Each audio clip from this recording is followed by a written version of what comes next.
This is Telling the Story, a podcast dedicated to exploring faith, spirituality, arts, and culture, hosted by Ninth Hour Theatre Company in Ottawa, Canada. Thank you for joining us for our podcast series discussing a brand new theatrical work called Frankenstein A.I, a modern play adaptation based on the 19th century novel by Mary Shelley. In this podcast series, we thought it would be interesting to discuss the stories and themes expressed in Frankenstein A.I. in greater detail, to not only deepen and enrich yours and our understanding, but for the sheer pleasure of it. Throughout the series, we'll talk with special guests and discuss things such as the morality and ethics around creating artificial general intelligence, whether AGI can be considered a friend or foe, hazard or tool, the value and quality of human relationships, transhumanism and what it means to be human, as well as the tensions between a creator and the created. What makes our podcast unique is that you'll also get an insider's look at the many artistic and production decisions that are made in putting together a theatrical production as we develop this original work. So sit back and settle in for a stimulating dive into deep ideas and the world of theater magic. I'm so excited for this episode. On last episode, we got to dig into the story of Frankenstein by Mary Shelley, the context in which the story was written, and also the development work that Ninth Hour Theatre Company is currently doing on a new play adaptation, Frankenstein A.I. And with that play, it just comes up so many questions come up and spark our interest, and we're having incredible discussions for weeks now surrounding all that the play deals with. I'm excited to be joined today by George Dutch, who is the playwright of Frankenstein A.I. He was with me on the last episode. George studied acting at Simon Fraser University in Vancouver with internationally renowned theater director Gunduz Kalik during the 70s. He then joined Kalik's ensemble in Northern Australia for 5 years, where he taught a performance class in a university theater program during the 80s. George did dramaturgical and editorial support on Beauty Will Save the World, Ninth Hour's audio drama that was released last year. Welcome, George. With me today is a new guest, Sarah MCKAY. Sarah MCKAY first started with Ninth Hour as the voice of the expert in the audio drama Beauty Will Save the World. Sarah was also in the ensemble cast for The Hunchback of Notre Dame in 2024. And Sarah is part of the development work for Frankenstein A.I. as one of the performing artists. Welcome, Sarah. And my final guest today is William Stewart. William has a PhD in computer science. He's developed and managed large computing centers. Most recently, he's delivered more than 330 on-site project management courses to more than 4,000 people. He grew up all around the world on military bases, but now lives in Ottawa with his wife and 2 children. You can go to williamstewart.com for a full list of his interests and publications. Glad to have you with us, Bill. And we're excited to dig into some of these questions. So let's start with one of the first sort of groupings of questions that I have. What is intelligence really? Like, can you start us off, Bill? Can we define intelligence? The word's thrown out a lot. Yeah, that's a great and fundamental question. Intelligence, as most people think of it, is just the ability to process information in an intentional way. But that makes a light switch intelligent, or an if statement in a computer program. If salary is greater than this, apply this tax. And it's too bad that we use that word unmodified, because I contend and firmly believe, as do others, that real intelligence requires understanding of meaning. You have to be able to understand the meaning of what you're processing. And that really requires a biological being. Computers will never be able to understand meaning and bring true intelligence to the table. Why do you think it involves a biological being? Is it that like we just are maybe made for meaning, or that we just is? And by meaning, do you also mean like symbolism and sort of Like there's layers to an object, there's layers to people, like that kind of meaning? Kind of. I think meaning means understanding what really matters. Okay. Like, why do this? Why not do that? Why is hurting people wrong? Why is suffering wrong? And the only way to really understand that suffering is wrong is to be able to experience suffering yourself. If you don't understand what physical pain is, if you don't understand what spiritual pain is, then you can't understand that it's wrong to cause that in others. And to understand physical pain and spiritual pain, you need to be a biological being, because computers don't have a heart rate. Mortality, so to speak. Or mortality, to understand the meaning of death. So much of meaning is non-digital. I've realized this myself only very recently in the last week or so as I've been doing more research. Meaning is not discrete. It's not digital. It's not captured in ones and zeros or even in words. It's qualitative. It is a feeling in the body that only a biological being can understand. Computers are all based, even the most advanced AI systems today, are based on processing of symbols, of words, of discrete words. They don't understand any of the gradations or the continuous reality that human beings do, because we're integrated with reality. We're integrated with the world through our central nervous system. We feel pain. We feel suffering. We understand it. It's not a matter of calculation or ones and zeros. It's an integration with reality. And we certainly seek meaning in our suffering and pain. You know, like we don't, you barely meet a human where they're just like, such as it is. I mean, it is what it is. Like, we all want to like understand why there's the suffering. Why are they suffering? Why am I suffering? Would you not agree with that? Like, we can't help ourselves but want there to be meaning in suffering. Otherwise, like, meaningless suffering is unbearable intellectually, at least. Yeah, absolutely. And if nothing else, at its most minimum, because we experience suffering ourselves and we know it's wrong, we want to create less of it. And this is what drives people. This is what drives people who work for the United Nations, who work for Doctors Without Borders, or who work in the poverty alleviation programs. Many people who work in healthcare. What is driving them is to alleviate suffering, not because it's a business case, but because they have suffered themselves and they know it's wrong. And by alleviating suffering, they make a better world. It does have a utilitarian outcome. Alleviation of suffering creates a better world, a more complex world.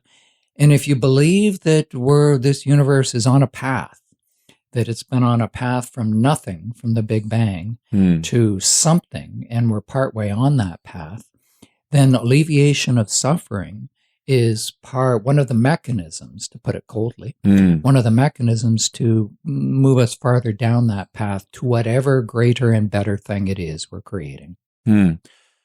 Wow. And George, we've talked about this before, this like that artificial general intelligence. There's lots of like rationale why people want to create it or are creating it. And you know, through any real advancement of technology, I suppose it's true, like sort of like, oh no, you don't understand. I want to alleviate suffering. Like, I'm doing this to help humanity. It will better humanity. It will improve humanity. What's your view on that, George, in your research in writing this play? Yeah, before I answer that question, I just want to acknowledge the contribution that Bill made to my adaptation of Frankenstein. Oh yeah, that's a great place to start. Yeah, Bill and I meet a couple of times a year, at least, over coffee, and we have discussions like this. Yeah. And one of our discussions led to me thinking about adapting Frankenstein and raising some of the issues with Bill. And he was developing a paper at that time that was subsequently published in an AI and Society peer-reviewed journal called The Human Biological Advantage Over AI. That's the name of Bill's paper. Wow. Maybe you can provide a link to it in the in the notes below Yeah. the podcast. Yeah, that would be great. Because it's a short but fascinating read. And that's what struck me the first time I read it, was this difference, this contrast between experiential knowledge, the knowledge that we gain through our bodies, being part of a body and a soul, and intellectual knowledge, or just reason. And Bill created a sort of hierarchy of knowledge, and he put that experiential knowledge above just pure intellectual or intelligence knowledge. And that fascinated me. And I could see right away that there might be a correlation between that idea and how I might adapt Frankenstein or update it to include this idea of AI, making Frankenstein's creature a product of artificial general intelligence, which is the idea of creating an android or some kind of humanoid product that will simulate human beings, be able to do things like human beings, except do them better. And Bill can speak to this in terms of what these machines can do better. But this idea of a machine versus a human and the gap between the two was what fascinated me and what I wanted to adapt into Frankenstein AI. Wow. Yeah. And that hierarchy of knowledge sounds interesting. And certainly we've had lots of discussions about AI being a tool for certain things, like any advancement of technology, the dishwasher, again, great invention. Thank you. It's a tool. It does something maybe that we'd rather not do, that sort of thing. And I always find that interesting to think about in terms, of like an exact task that the technology or that the AI would do. But you've written a play where the artificial general intelligence is embodied and is everywhere still at the same time and is all knowing. But I like we've and I'll turn to you, Sarah, because we've had some discussions in the development of the work about this idea of intelligence and about the idea of all knowing, like having all the facts and information. But it's come up many times in discussion that that doesn't necessarily mean there's understanding of the information, of the knowledge. And so we're sitting there going through the script and we're like, well, why did the AI do that? And why did the AI do this? And we are trying to sort through this because our understanding of intelligence is often linked to someone who's just well credentialed and has a lot of knowledge. Or an expert on a subject matter or something. But knowledge, we're sort of saying here that intelligence is not the same as just having a bunch of knowledge or a bunch of information. There's a component of understanding, of meaning to it, which I find just so helpful and fascinating to deepen our understanding of this. So yeah, Sarah, first, let me ask you an easier question. Have you read the book Frankenstein? Have you? Do you have any background with the story of Frankenstein?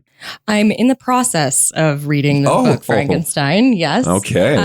I wanted to have a good sense of the source material going into an adaptation like this. Okay. So it's a work in progress. Okay, yeah. Great. Also, you're currently reading it. Wonderful. Reading it. So on the topic then of intelligence, meaning, knowledge, and some of the discussions that have been had in the development process so far, what are your thoughts on some of the things that Bill and George have brought up here? Well, I think as an actor, when you approach a role, intention is so important. Motivation, objective. These are things that we try to wrap our heads around, understanding the action of a play. As things move forward, we always act with intention. We say things for a reason, to elicit a response, to move closer to an objective.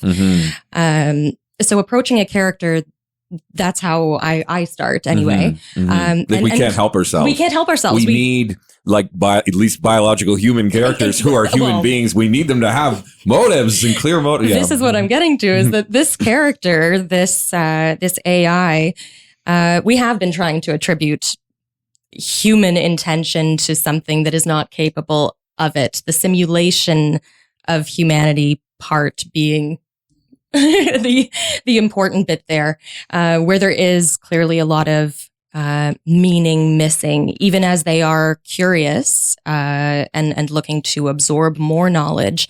The understanding, the emotional backing of that is not there and can't be. Interesting. And you use the word curious.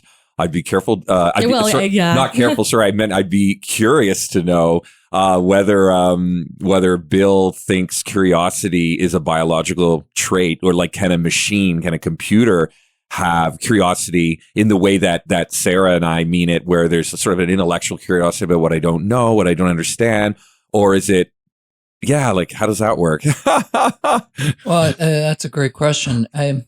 I think that the difficulty society is going to have on all these questions is that AI and AGI, when it shows up, is going to be able to mimic and emulate human behavior. Like an actor. Like an actor, but so flawlessly that it will appear that inside there's a correspondence to what it displays outside.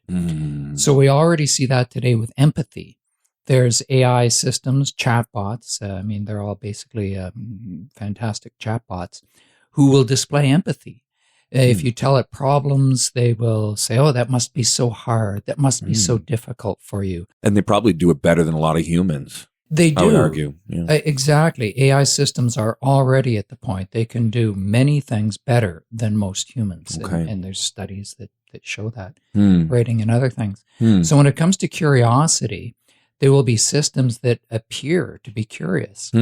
And once we hook these things up to androids and do physical constructions with skin that can move, etc., it will become eerie, and to the point that human beings will naturally assume that what is inside is the same as what's outside. Oh. It'll pass the Turing test. It'll pass the Turing test. We deal with this all the time, like in the discussions, like what Sarah was saying. Like I love how you're putting it, though. We assume what we see on the outside is on the inside.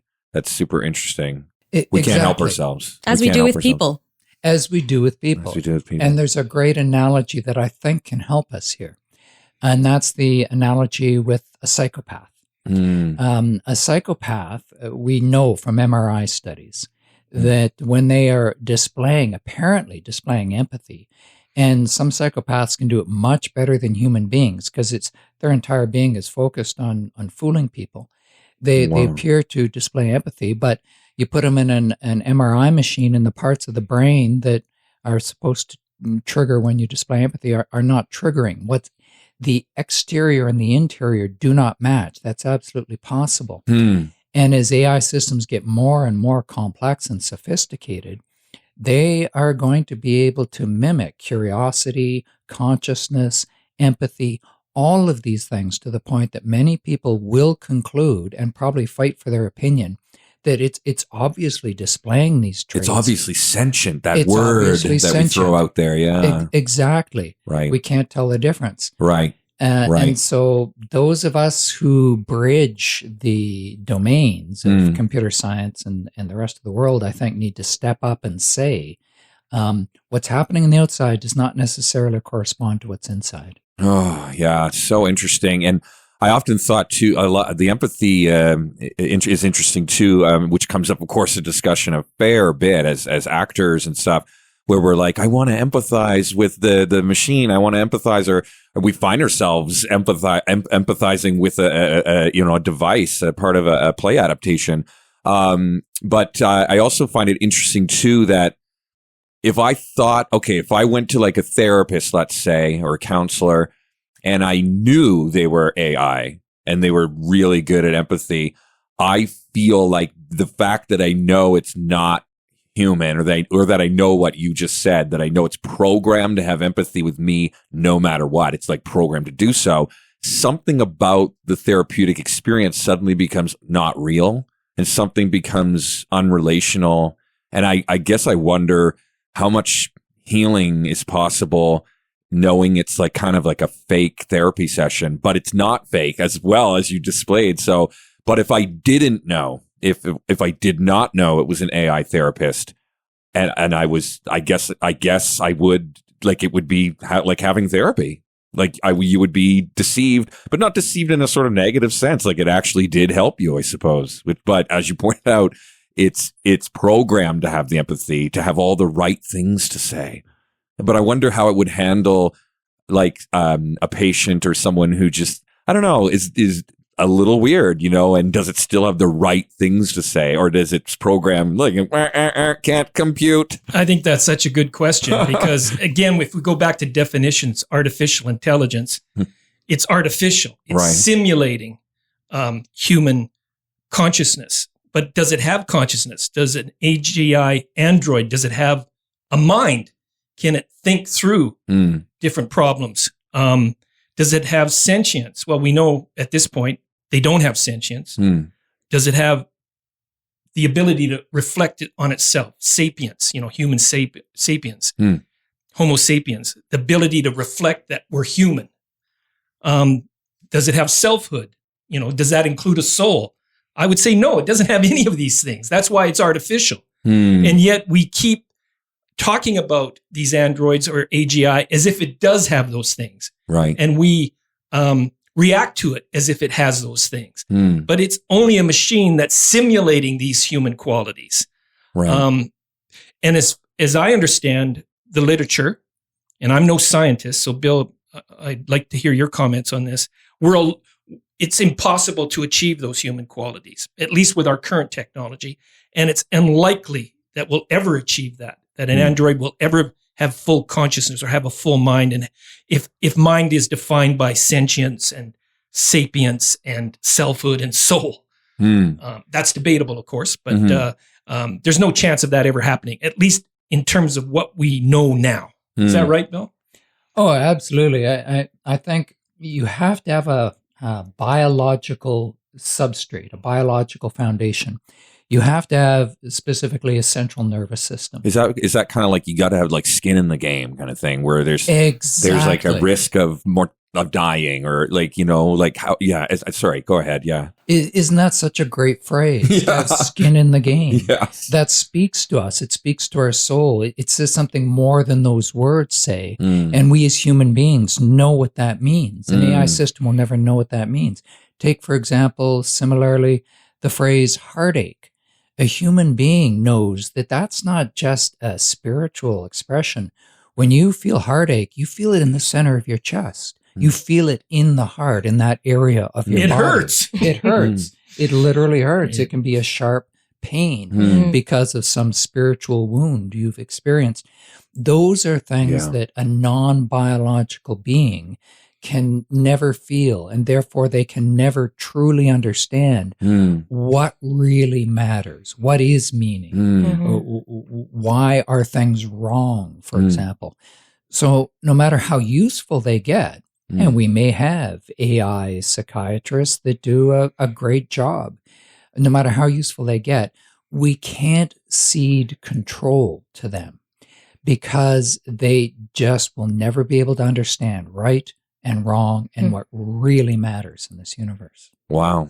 And we've talked about that a lot in the development workshops, right, Sarah, about understanding of right and wrong. And we're sitting there being like, well, isn't it programmed with all the information in the world? Doesn't it know everything? It doesn't know murdering is wrong because the AI in the script murders, as does the creature in the original story. And we're sitting there confused, like, we're trying to work it through. I mean, we're not just confused. We're attempting to understand these complicated things where it's like, well, why doesn't it get that killing is wrong? Why doesn't it get that maybe lying is wrong? What are your thoughts on that, Sarah? What were your initial impressions as well? I think Bill spoke to it earlier about experiential knowledge. How do we know anything is right? How do we seek positive emotional response? We seek to avoid negative positive response. That's how we develop most of these things. We're trying to avoid shame and guilt and fear and isolation. We're trying to move towards joy and meaning and community. This is what informs how we behave, how we move through the world, how we interact with other people, whether or not we treat them with kindness and respect and understanding and open-mindedness. Without that experiential knowledge, words on a page, programming it doesn't sink in the same way. Saying something is wrong, Right.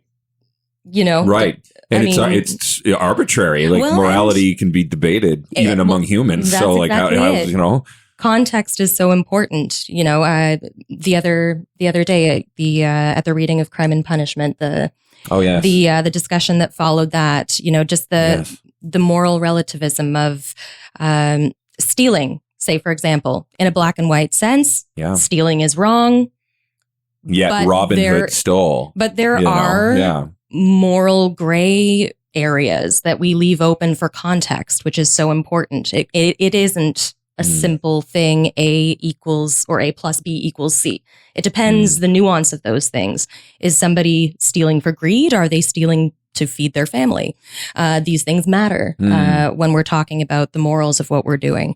So does an AI have the capacity for that? These are the sort of things we are talking about in the process of developing this work, because it's interesting. We have a lot of characters in the play are in, they experience so many different emotions. There's so much going on. And to have that juxtaposed with the logic only, reason only approach of the AI to those exact same situations, to the same stimulus, it's fascinating to see that, and then to see the characters searching for the humanity and questioning the humanity and the usefulness and the how well Victor's vision has been accomplished. Because in the play, correct me if I'm wrong, George, Victor is looking to find the natural succession of humanity, the better version of the human that can live better, that can do better, move us forward, as you were saying, towards that something we are theoretically moving towards. And the play explores whether or not he's right. And characters are consistently challenging that view. And there's a whole debate going on throughout the play around these issues. So it's interesting to be able to explore different sides of this. Yeah, because you're right. The human characters in the play, they can't even agree on what's more on morality, or they have various worldviews, like social scientist worldview. One was an evolutionary biologist, and they're all clashing in their worldviews. One's like a military guy, like war and weapons will solve everything. And they ask really interesting questions. Yeah. Like there's one point in the script when Elizabeth is asking about morality specifically and saying, well, is it adapted for whose morality? Right? There's a question of how that does. It is subjective. It looks different, not just to different people, even in this room, across the world, across cultures, across like who decides? Yeah. Because who gets to decide? Doesn't it depend on who programs it and who makes it? If any morality at all is put into the AGI, if that could even be argued that that's possible, whose morality is being put into it, and what are their values and what are their hierarchy of values? And George and I were talking actually on our way to the studio here about if an AGI walked down the street and saw a homeless person clearly in need of help and no one around was helping that person, and then the AGI walked down that same street 10 days in a row and still no one helped that homeless person, would it not just kind of conclude that it's the correct thing to do to not help the homeless person? I don't know. Like, these are interesting questions. Like, if none of us are helping the homeless person, why would it conclude that it would be moral to help the homeless person? Again, but digging back into the big question that Sarah was bringing up, Bill, and that I really want to get to as well, is it even possible to program, like, with ones and zeros? Because that's what it is, right? Ones and zeros. Is that not true? Any computer ultimately is reduced down to ones and zeros.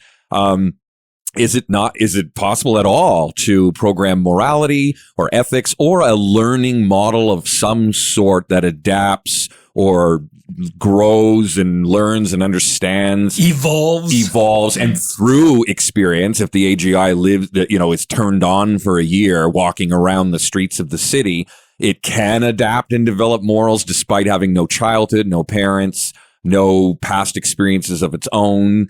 Can it develop ethics? Can ethical structures even be put into these things? And also like, yeah. And with that, of course, real emotions as well. Talk about that for a bit, because I know that's a bit of your passion as well, is the ethical structures and the morality, and can it even be programmed in, and could it ever be, It's excuse me, great discussion. So just picking up on exactly what you were just saying, let's say you're walking around the street and you see a homeless person, and let's say it's winter, or they're clearly in poor health. There's something my dad always said to me whenever we passed someone like that. He would gesture to them and he would say, "There, but for the grace of God, go I." Oh. In other words, a few breaks in my life that had gone the other way. So many things could have happened to any of us, and we could end up there, including anyone in this room and anybody listening out there. That's something an AI will never be able to feel, because that is such a not just a biological, but such a human thing. Like gratitude, or sort of like perspective or awareness. The perspective, the understanding that we grow up as children. We grow up in sometimes very difficult environments. Things can go wrong. We can be in the wrong country. There can be a government change. The justice system can be unfair to us. We may have a mental break. All of that stuff, an AI will not be able to understand. They will not be able to understand and empathize with the feeling of lying on the street when it's cold and it's 11 o'clock at night. And you don't know where to go, and your stomach is empty. And you have fear and anxiety. And fear. AI systems will never be able to understand that. Need, hunger. Just, the need need for love, even maybe, like just the need for companionship, for relationship, to be understood, to be seen, to be. Exactly. So when you talk about morality, I was fascinated by your discussion about how there's different perspectives on morality, etc. One of the things that always amazed me is that there is one thing that almost all cultures, religious varieties agree on, and that's the golden rule. Do unto others as you would have them do unto you. Right. And, going back to Confucius, totally non-religious, no gods involved. All of these various traditions agree on that. And isn't that fundamentally a biologically based idea? Do unto others as you'd have them do unto you. Well, why? Because when I am unfairly done on, that hurts. So I should be fair to others because I don't want people to hurt me. Therefore, I should be fair and good to others. Again, something AI systems will never be able to understand or feel because there's just no shortcut to being alive. I mean, it took 3 billion years to create us from the very, very first RNA and DNA wandering around in water. It took 3 billion years. Single-celled animals, multi-celled animals, vertebrates, mammals, primates, etc., to get to here. And that is tremendous sophistication, much, much more sophistication than any computer chip will ever be able to achieve. Yeah, like I've heard this terminology of the irreducible complexity or something, and just even like the eye, and just like it's just anything part of the human body, and just how incredible it really is when you stop and think about it, that it functions, that it does this, and it's like crazy. Yeah. Yeah, and they've looked at this. I mean, these researchers have looked at so many things. They've looked at, for example, how much computer power it would take to simulate a very, very small number of synapses, because those synapses are 3-dimensional objects. We tend to think of them as, 2-dimensional objects. You send an electrical signal over there. But inside the body, there's something called stereochemistry. The body runs on structures of every possible topological description of helixes and cycles and triangles and ovals. And all of these things create the human beings that we are. To simply simulate a very, very small portion of this, a match head size portion, some researchers calculated would take 2,000 years of computer time.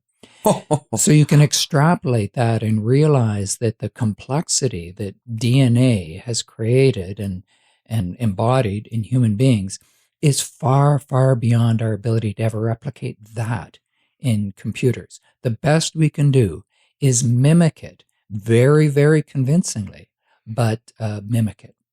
Right. So you don't believe that even the most sophisticated AGI could be programmed with morality and ethics of any, I don't know, substantial, like could it be programmed with a language, a learning model to adapt, but as George's play, they kind of say, we don't know what it will do, and they invent it and turn it on anyway. Would you agree with George's assertion in the play that, we've put this in and we've put that in, we've done this, but really we can't really predict what it will do. And they just kind of turn it on in the play and let it run loose on society. Like, agree with that? Like, it's like even with the best intentions, you just don't know how it will adapt or learn or evolve. Yeah. Two really interesting points there. Yeah. One is we can program into them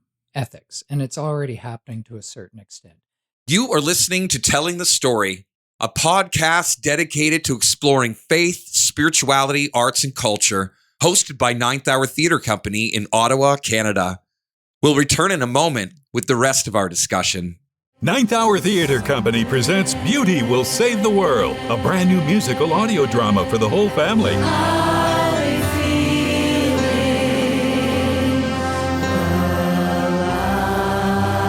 Embark on a seafaring adventure and thought-provoking cautionary tale about the importance of passing on beauty to the younger generation, where relationships once lost are found again, when tested to choose what they stand for and who they will stand with. Beauty will save the world! I've felt it! I've lived it! Laughter, action, and tears, reminding us about the sacred things that make life worth living. To listen to full episodes or exclusive behind-the-scenes content, go to beautywillsavetheworld.ca. I want to more than just survive. I want to hope and feel alive.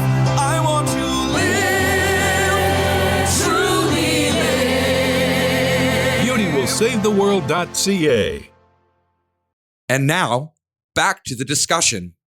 Two really interesting points there. Yeah. One is we can program into them ethics, and it's already happening to a certain extent.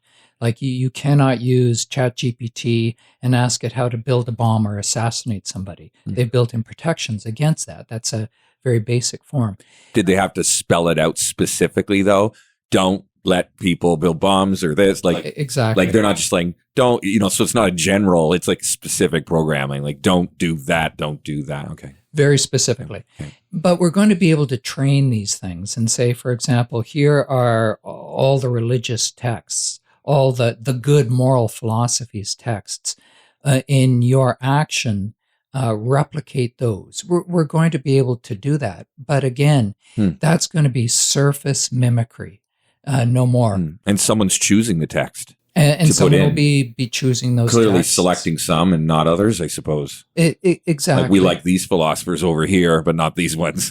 These That's right. theologians are good. These are not, right? So, Heidegger, not Nietzsche, or whatever. Right. Yes, absolutely. So we can put those things in, and they may become very, very convincing.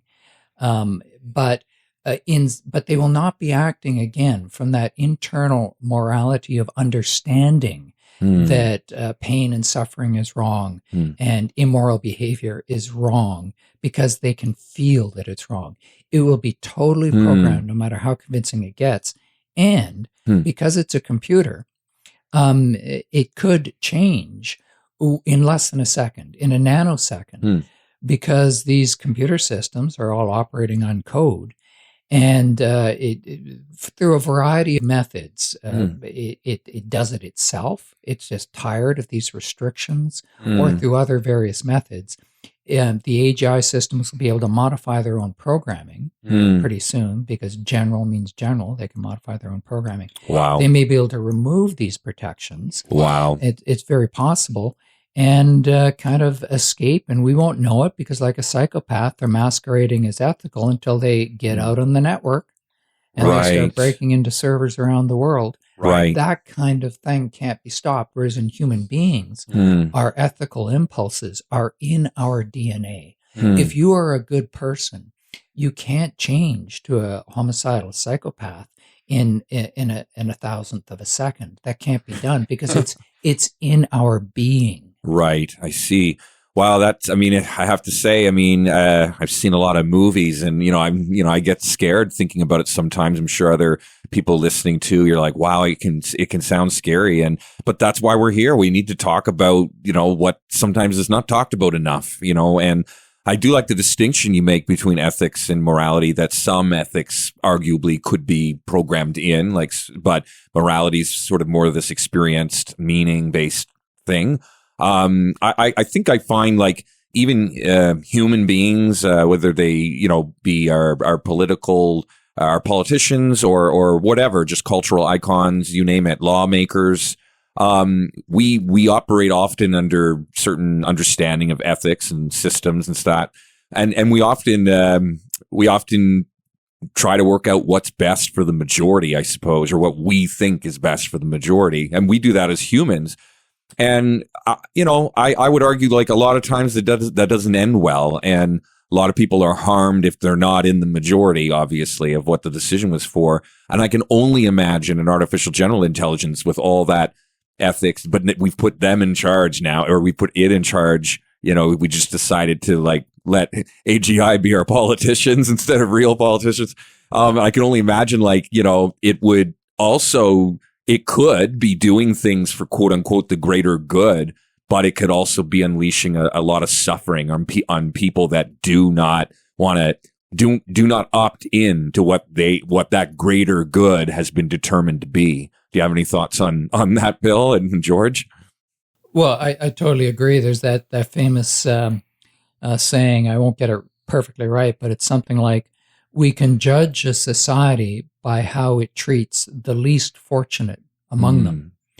And I think that's exactly right. So I've heard it said, judge a society by how it treats the individual. I've heard it said even. I was individual. Like, ooh. I was like, but yours is good. That's a good one, yeah. Because it's so easy for the majority to say, what's good for the majority is the majority. After all, we're democratic, right? Right. Let's go with the majority. But that's immoral. Any of us could end up in the minority very, very quickly.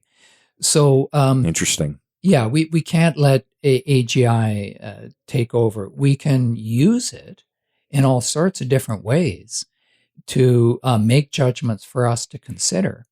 But the universe does not exist for computers. It exists, and it spent 3 billion years developing life. It exists for life, for living beings that understand what matters, because we're integrated with the universe from which we're made. So we need to keep us in charge. And George, how does your play address that question of the Atom-I artificial general intelligence?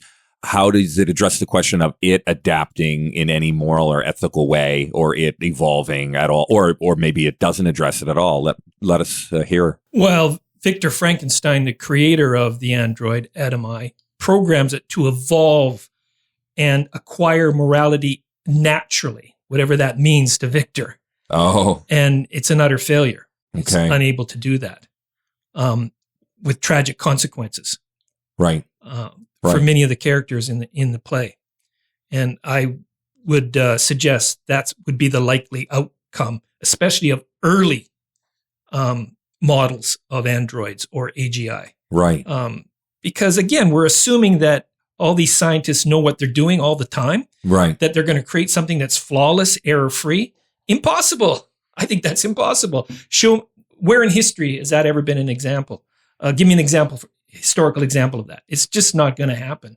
The corollary of Bill, the golden rule, we would hope that we could create something that would cultivate the golden rule in society in terms of moral and ethics. But what about the flip side, the corollary of that there's just as many humans that are committed to the vengeance principle. Not the golden rule. That's right. Yeah, if I get hurt, I'm going to hurt you back. That's right. Right. And in fact, I would say that's the majority of the messaging we get through Hollywood movies and television series and all the rest of it. Revenge. It's not the golden rule. It's not taking care of the weakest in our society. It's the domination of strength in our society. Right. Of the power to hurt the other person who's hurt you, to take vengeance on them. So how could we dream of creating something that we don't even do well? Again, I think it comes down to, who are we putting in charge of these AGI creations? Who's doing the program? Do they have the highest degree of morals and ethics that we would want them to have in terms of the golden rule? Yeah. It's very unlikely. You're going to find a lot of people, or even a few people, that would honor the best in us all the time. Yeah. And I think you've made a great point before about AI being useful, perhaps as a tool to do the dirty, dull, and dangerous jobs of society. And I could totally see people with money or power certainly wanting, I think it would make a great weapon. That would be for sure. Already is. Right. But does it make a good nurse that looks at you in the eyes and tells you it's going to be okay after your surgery? Does it make a good friend, that understands your pain because they have similar pain, and tears roll down each other's cheeks as you share those similar pains? Can it make a good dog walker? Well, probably, right? And pick up the dog's waist. But yeah, so it's interesting, right? I can see it being good in certain settings for specific tasks, but replacing humans or being better than humans, I guess I'm just very pro-human, and I'm not anti-technology, but I very much am concerned, I suppose, about some of the rhetoric and talk I hear. And I really appreciate your voice, Bill, on this subject matter. It's very refreshing and sophisticated, quite frankly. And Sarah, I want to just come back to you now for this idea of the play and the play, and in some of the discussions with the other performing artists, what is we were talking about, of course, why isn't the android adapting? It's murdered this person, and then it just randomly murders that person. Then it moves over to the Lacey home where they're loving life, and then so tell us about some of the conversations around that and the AI's ability to adapt or evolve in ethics and morality. Some of your thoughts on that. Well, the conversation is ongoing, but I think where we're at the moment is that it isn't. Is that it isn't really taking in the consequences of its actions. It just continues to plod ever forward in the direction it was always going. And we're frustrated with that, right? Because we want to ascribe to it like a character, like a human. Well, we want it Humans to wouldn't act experience like that. growth. Yes. In most stories, we experience characters who have growth.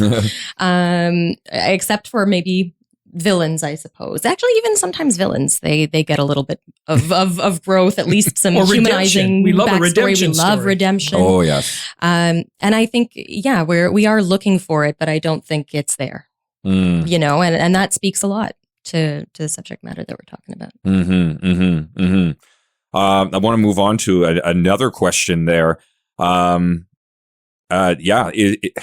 such a divided and tribal society, with competing worldviews, different ideas of what values should be prioritized over others, and also different understandings of what is good, what is progressive, and what is right.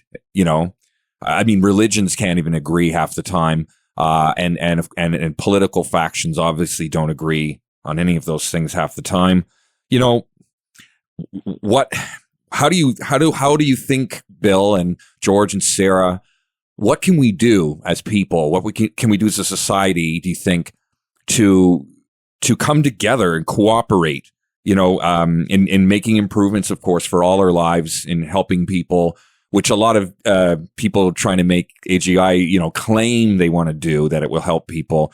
How do we truly do it? And how do we do it in such a manner that it still respects individual autonomy at those who don't want it? Like the DeLacy family in the script, you know, they're happily living off grid. They want nothing to do, right, George, with the city and all the technology. And then they have a beautiful, wonderful life, these characters in the script. How do we move forward as a society and as people and as communities to work together to create a better world, but also respect people who disagree, who want a different way of life for themselves, and still all live in harmony? Like, what would it look like to opt out? And I'm layering this with lots of questions. I'm already noticing, you know, in the recent months, since the political change in the United States, I'm already noticing a lot of the software I'm using forcing AGI and prompting me to use it. I never clicked a button. I never hit a switch to turn it on. I never sought it out, but it's always now prompting me to use it to write my letter, to write my email, to do this, to do that. And I personally don't like being coerced or forced into using anything or doing anything. I find it very uncomfortable all the time, and the do unto others as you would do unto yourself golden rule. I just would not want to force others to do anything. It just seems like it's so immoral, and yet we do live in a society that has coercion and carrot and stick and mechanisms to get to nudge people to make certain decisions, to do certain things. Are there solutions? How can we live differently? Do you have some creative ideas? Have you thought about this, Bill, at all? I mean, you've written papers and what do you think? Well, you asked the easy question. Yeah, I thought I would. I think that's the question of the age. And for whatever it's worth, I think that societies go through periods of history where the old truths become insufficient and inadequate. And they go through a very troubled time. And because they have to, they find a new set of truths and we advance. And I think we're going through that now. So the first thing I'd say is that we should have hope. We should realize that we've been through much, much more difficult times in the past. Every time I think things are bad, I just think of, if I was living in Germany in 1943. Right. It's not that bad. Right. So let's keep it in perspective. We're going to move through this. We're going to find another set of truths on the far side. The question is, how do we do that? Yeah. For whatever it's worth, I think that we need to find a center of gravity where enough of us agree on a set of truths that it becomes attractive enough that others join. It can't be a matter of controlling others because it just doesn't work. We've seen so many examples where the right tries to control and the left rebels, and the left tries to control and the right rebels. Yes. We just can't do it. But so we need to find that common set of truths that are attractive enough to create that center of gravity. And if others see that it's working and there is that center of gravity, I think they'll join. And I think you hit on one of them, George, without question. We need to surmount one of the worst instincts of human nature, which is the desire for revenge. That's as old as time. And again and again and again throughout history, there's been wise people that have said, that's the first thing we got to fix. And just for the record, I'm not a Christian because I don't believe in those fundamental truths.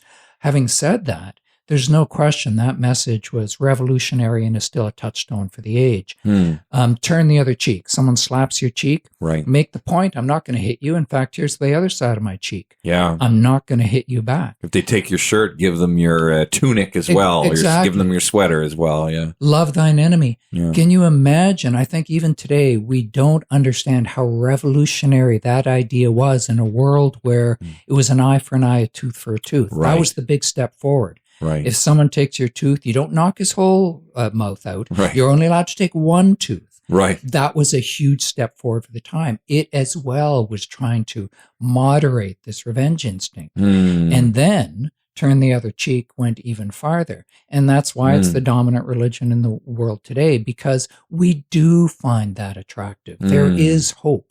And it may not be through the conventional ritualized Christian religion, but that message, along with other messages, need to be put into a body of beliefs that a majority of people agree on. And then I think we can pull people in of their own accord. We can never, ever force, because the backlash will destroy everything we've tried to build. Oh, yeah, so true. Yeah, and it seems like with revenge, it never is tit for tat. It's, you took my dog, I take your dog, and I take your cat too, as punishment. It always escalates. There's like a punitive element. You've hurt me, and it's not good enough if I hurt you back equally. I need to also punish you for hurting me. So it's like this weird escalation. Like Gandhi, I believe it was Gandhi who said, a tooth, for an eye will leave the world toothless and blind. Yes. It spirals into a bar brawl. That's the first thing we've got to moderate. If we can moderate that and add other truths to it, like we have to be able to admit we are wrong without feeling that like a death of our soul. If we can start to make admitting we are wrong safe, then we can start to create a center of gravity that draws us in. Wow, I really like that. And it doesn't, as you pointed out, it doesn't necessarily need to mean following a certain, organized religion or a certain list of certain theologies. Those are always going to be debated and not agreed upon. But there's certain things that you can glean, like that seem to be like recognized as like universally, objectively beautiful and true. Like someone choosing willingly to forgive someone who's caused them pain seems like objectively beautiful to me, at least, like objectively in the sense that it's not an ugly thing that they're choosing to forgive. So I just, that's why I say objectively beautiful. I can't see how anyone can make an argument that it would not be. But, what do you think, George? Like how, adding on to what Bill said, what can we do? What can we do? I think it's fascinating that Frankenstein, the original novel, was written by a young woman, completed when she was only 19 years old. Yeah, in the early 1800s. Early 1800s. 1818 was the first time the book was published. And she was exploring human ambition and the pursuit of knowledge and the ethical boundaries of scientific discovery, which is very relevant to where we're at today. As Bill said, we go through these different phases as societies. And it seems that many phases are marked by technological advancements, whether it was the printing press or the steam engine, or the atomic bomb, right? And now the smartphone, that push the limits of what is possible. It pushes the limits, these technological advancements push the limits of human creativity to what is possible. And we're at another one of those moments with AGI. Right. And I think it behooves us as a society and as individuals to examine the repercussions or the different dimensions of what could happen if we keep going down this path of technological advancement with this particular technology. What is going to be the impact of that on our societies and on our lives as individuals? Right. And we don't take enough time. And so we become the victim of circumstances that are beyond our control. I think we did it somewhat successfully with the atomic bomb. We didn't end up blowing ourselves to smithereens. We managed to turn some of that knowledge, scientific discovery to our benefit, creating nuclear energy, for example, as well as advances in medicine. I hope we can do the same thing with AGI. But right now, the jury's out. And I think the jury is in favor of exploiting AGI for the benefit of few people at the expense of a lot of people. And in that sense, Frankenstein, the original book, which was written at the dawn of the Industrial Revolution, what was going to be the impact of the steam engine and electricity on society for the next few hundred years. In the same way, I'm hoping that this play will generate discussion around the implications of plowing ahead without a lot of scrutiny and debate and thinking of AGI. Right. And wow, you make a great point about the Industrial Revolution too. Like in a sense, we are through that, one could argue. And the verdict is, we have the verdict that it wasn't all great. surely, like, right? There's not everything was good about industrializing everything. And, surely everyone would agree, right? Some good things came out of it and perhaps maybe some negative consequences. I would say one of the negative things is that even today we have this huge divide between urban and rural lives and ecosystems that seem to be clashing with each other. Right. And that was largely, to me, a result of the agrarian lifestyle that dominated Western societies. Right. Became an industrial farming and agriculture. People moved out of the agricultural, out of the rural areas into the cities, so that industrialization, that technological advancement, could reap its benefits. But there's always winners and losers, right? And do you think that has an impact, like, on what you end up, like, what your ideology ultimately can become? If you're like tilling the soil every day and herding animals, versus sitting on a laptop, every day, like, surely you would develop different understandings of how the world works and different prioritizes, values, right? Yeah. Oh, it's so interesting. Sarah, what about you? What can we do? What can we do in a divisive world, in a tribal world in which everyone wants to choose a team? And are you pro AGI or anti AGI? It's like always about a binary debate. Every issue is a binary debate, it seems, and which I try to always get away from. That there's nuance. There's nuance in almost anything. What do you think, in your experience, like, what can we do? In my experience, I think we need to get offline sometimes and come together in person. That's how I think. Do you think AGI would make us be more connected in bodily and with each other? It's kind of a loaded question, but I think could it? The way that our technology has been developing, it has been creating a bigger chasm between real reality and online reality. I think those things continue to sort of meld together, where the world online is starting to seep into the world. But what is real? What is real? I don't mean to take it to that place, but I guess I just mean it's easier to treat things as unreal when they are not grounded in reality. Having this conversation, all of us texting at our computers, might turn out to be a very different conversation because we don't have.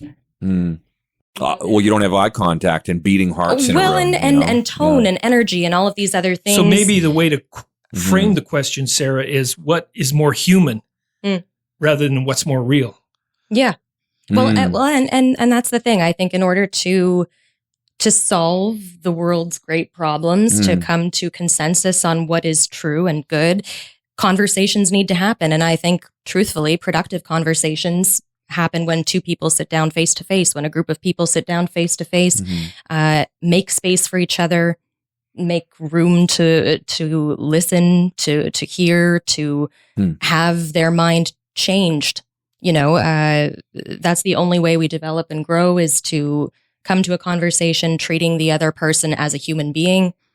Do you think that comes down to, like, if the in-person comes down to the empathy thing, which we kind of started with, that empathy meaning thing, and even just the two people sitting across a table with a tear going down, down their cheek because they both lived through the same thing. They both understand. You don't really experience that online. You do experience, of course, understanding. You can experience understanding, of course, online and through writing. Of course you can. But boy, something special about someone sees your tear and you see their tear. Whoa. Well, yeah, and truthfully, just making space for each other. I send a message out into the chat universe, and it sits there for however long, and people respond when they get to it, and people are very measured in their, and it's impersonal. There is no exchange. It's I say something, someone else says something. It's not a conversation. It's a series of building reactions. If that makes any sense. But don't you think a lot of conversations are becoming mechanical like that too? Yes, I do. That a real conversation involves, to some extent, I think, being able to walk a mile in that person's shoes.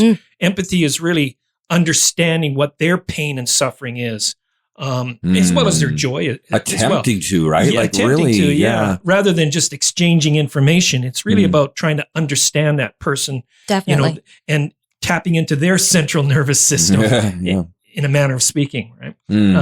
And having that shared experience of pain and suffering or joy, and there's a spontaneity to it, a humanness to it that you don't get when it's just mechanical, when it's scripted, let's say, the way that it would be with AGI.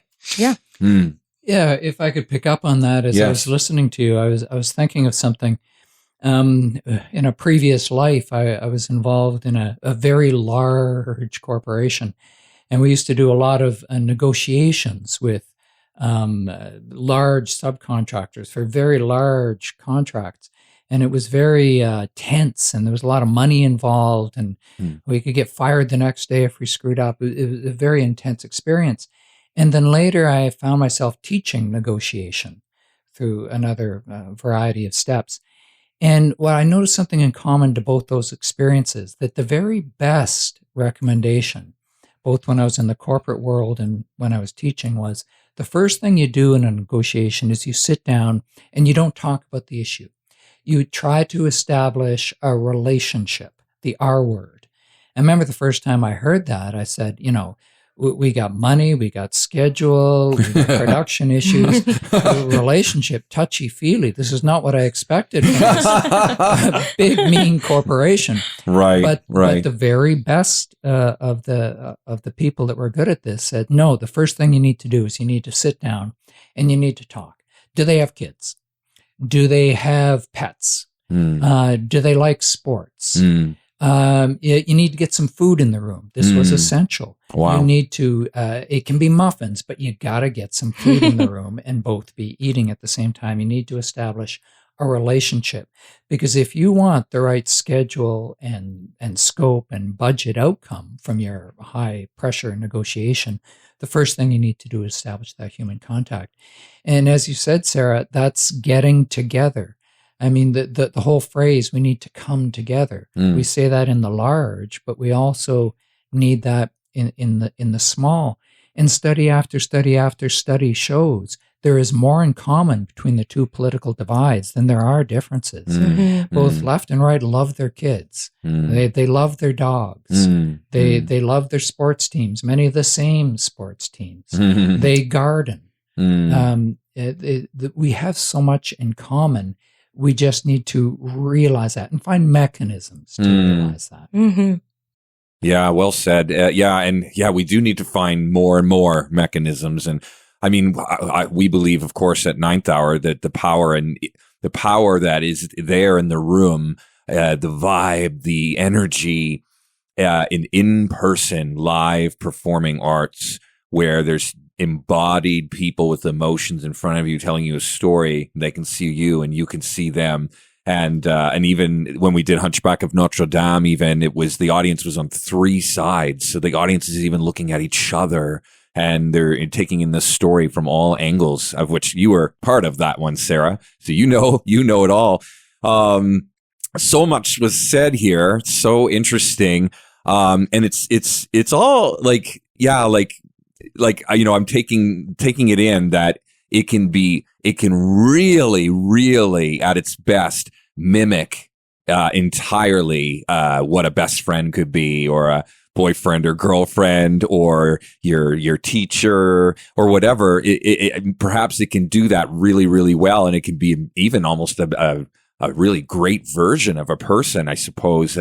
But what we sort of are saying here, that it's only mimicking it. It's only surface level. It's programmed to do so. As sophisticated as it is, as incredibly it's as incredible as it is, and it's weird because as performing artists, like, that is the job of the performing artist, is to convince the audience you are feeling that emotion for the first time, even if you performed like that same story 10 times now. And even if you don't even relate to your character in any empathetic way, like you're playing a villain or you whatever, right? You're playing someone with a completely different worldview of yourself.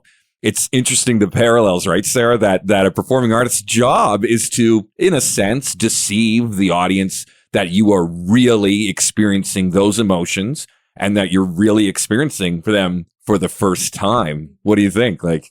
Definitely. Right. And then it's like get the AGI like doing like if it could do that, right?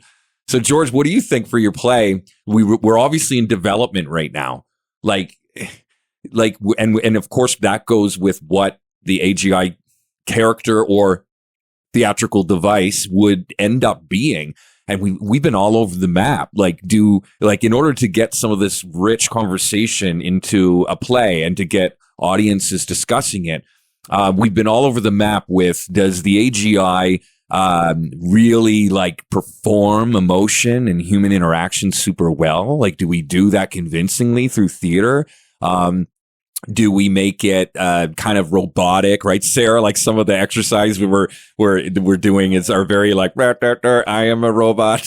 Well, I love the idea that came out of this conversation about sort of the mimicry aspect and sort of a synthetic human experience. And that's something I'm interested to bring into the workshop, where it's more of an exaggerated emotional, almost like a stock version of an emotion. Ooh, stock version of an emotion. Well, that a computer could understand and simulate. That's so good. You know what I mean? Something that isn't emotionally complex, but that does simulate, I am happy now. You hear the smile, Sounds like that was a real painful time in your life. Yeah.